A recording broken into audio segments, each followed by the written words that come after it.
Right, hello. I'm here again with Richard Bowser, just to pick up again on where we left off. So, hello, Richard. Welcome again. Hello, Peter. Nice Good to to see see you again. you. Okay.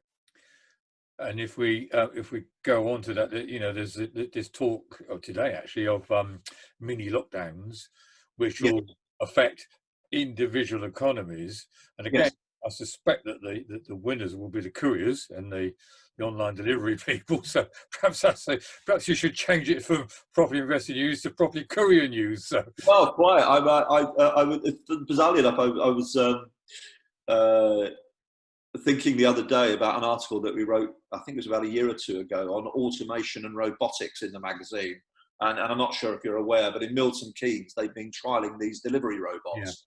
yeah, And so it's like everything, we'll do an article and then we'll move on to a different subject and you forget about. But obviously, there's no question this stuff is going to be coming in. Uh, and drone delivery is another one. Also, London is absolutely going to be turned into, or central London, into a car-free zone now, sooner rather than later. I think that's another consequence of what we've been experiencing. I think politicians have realised that they've got a remit now that's areas of relative sensitivity that they might have thought that they would have to wait a number of years to be able to get through. So I'm absolutely clear in what I'm seeing and what I'm hearing that the major city centres, London, Birmingham, etc., Manchester, and perhaps larger towns as well, you're going to see more and more councils become ever more rigorous about car-free yeah. locations.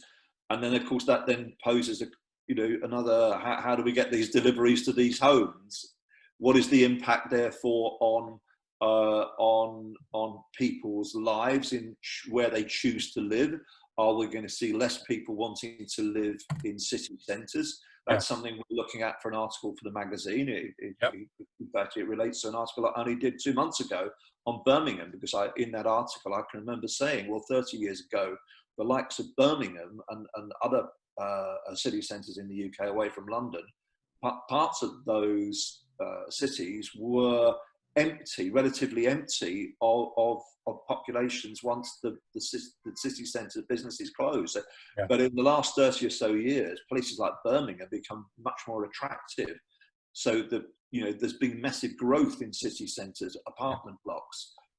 But might that now perhaps be reversed? I don't know.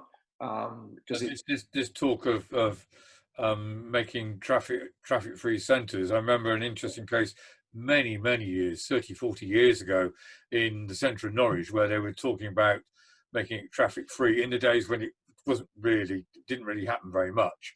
yes, Was against it, and then they were actually forced into it for a couple of weeks because there was some, I don't know, they had some major roadworks there to do, and they had to close this particular road for a couple of weeks, and everyone's business went up, and they all went, "Oh, actually, it's a good idea." Well, I think it's the law of unintended consequences we're talking about here. Yeah, And so politicians make decisions, whether it's through lobbying, whether it's through pressure, whether it's through, well, other things as well. Let's not go down there. But politicians make decisions, and local authorities act, and and then of course there are unintended consequences. yeah, Sometimes they're good, and sometimes they're not so good. yeah. So I mean that's basically what we as a publisher, we're trying to look ahead. We're trying to look into the tea leaves of patterns and trends and data, as I referred to at the beginning of our conversation, in order to give people a steer.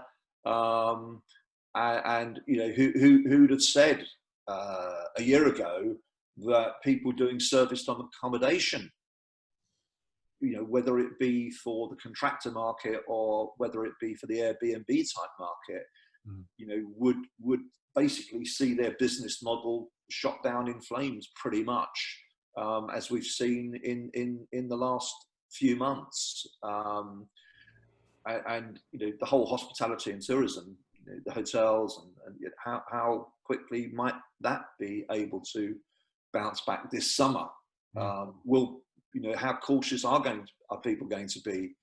to not go to the seaside. Obviously, people will go to the seaside. People will go to the Lake Districts and what have you, particularly if they can't fly abroad or they don't feel comfortable about going abroad. But you know, will they want to stay? That's another question. We did a really good interview with a hotelier down in North Devon that I visited last autumn on a project that they've been working on for about 10 years. And it's a lovely scheme. It's down in North Devon in Woolacombe, I think it was. And 54 apartments built on the back of an old seaside hotel. Yeah. Most of the apartments sold to people who bought them as investments, but some of them wanted them as part investment, part holiday home. Swimming pool, gym, lovely restaurant, sea views, great location. What are their prospects for this summer? I don't know. So that's another sector that's obviously been very badly impacted by the events of the last 3 months. And again, big question mark as to what the outcome, you know, what we're going to see in the next few months. People's confidence to want to get in their car, drive to these locations, to stay. I don't know.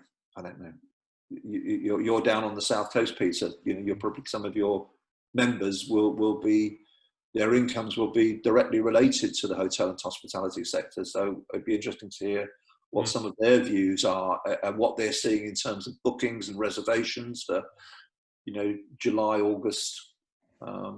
Yeah. And thank you for that, Richard. Look forward to seeing you again. Thank you.